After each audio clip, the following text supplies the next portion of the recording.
School লাইফে একবার অঙ্কে 100-তে 31 পেয়েছিলাম। স্যারের চরম বেতের বাড়ি তো খেয়েছি। বাসায় এসে অপেক্ষা করছিলাম বাবার মায়ের জন্য। আমার বাবা এলো রাতে, এসে রিপোর্ট কার্ড দেখতে চাইলো। আমার খুব কান্না পাচ্ছিল। আমি তখন ক্লাস 7-এ পড়ি। আমার বাবা কত আগ্রহ করেই না রিপোর্ট কার্ড চেয়েছে। মাথা নিচু করে বাবার সামনে বসে আছি। রিপোর্ট কার্ড দেখে বাবা আমাকে বলল, তুমি তো ইংরেজিতে অনেক ভালোই করেছো, 100-তে 72, সমাজেও 81, অঙ্কে তো ধরা খেয়ে গেলে। শোনো, কাল থেকে অঙ্ক আমার সামনে করবা রেগুলার। অঙ্কে যদি তৃতীয় সাময়িক পরীক্ষায় 80 পাও, তোমাকে যে কি কিনে দিব চিন্তাও করতে পারবে না। আর যদি ফেল করো, তোমার পড়াশোনা বন্ধ। আমার এক জবান শুরু হলো বাবার সাথে আমার অঙ্ক চর্চা। প্রতিদিন অফিস থেকে ক্লান্ত হয়ে ফিরে উনি বসতেন পাটিগণিত আর বীজগণিত নিয়ে। আমার চেয়ে আমার বাবার পরিশ্রম অনেক বেশি হতো। পরীক্ষার পর রেজাল্ট এলো। আমি প্রচন্ড কষ্ট নিয়ে বাড়ি ফিরলাম। আমি অঙ্কে 100-তে 72 পেয়েছি। বাবাকে রিপোর্ট কার্ড দেখানোর সময় সেই কি কান্না আমার। আমার বাবা আমার মাথায় হাত বুলিয়ে বলল, কোনো সুপারম্যানও 31-থেকে 80 পায় না 2 মাসের চর্চায়। তুমি তো 72 পেয়েছো। তোমাকে আমি 80 টার্গেট কেন দিয়েছি জানো? কারণ যেই তুমি 31 বা 40 পেয়ে মন খারাপ করতা না, শুধু টেনশন করতা বেতের বাড়ির, আজ সেই তুমি 80 পাওনি বলে কান্নাকাটি করছো।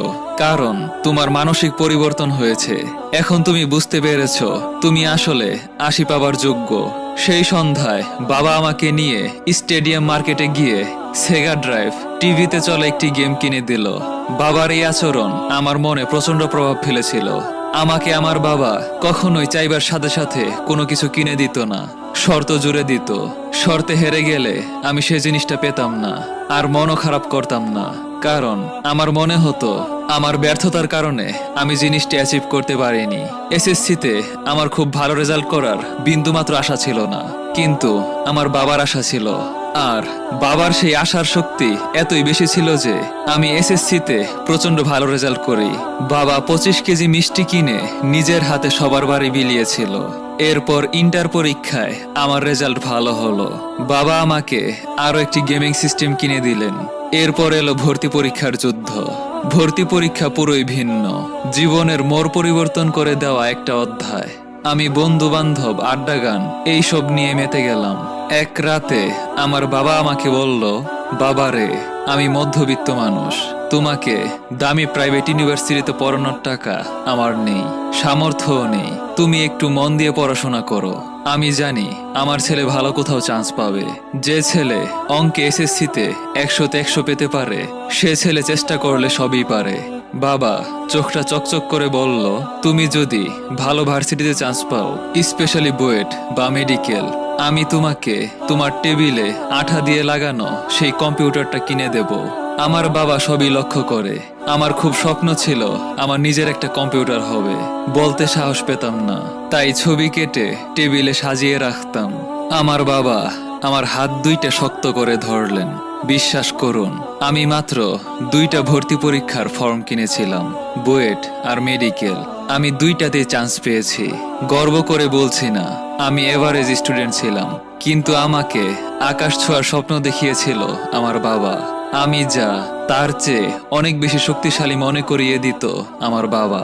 ভাত খেতে বসলে বাবার দুই পাশে আমি, আমার বোনরা বসতাম।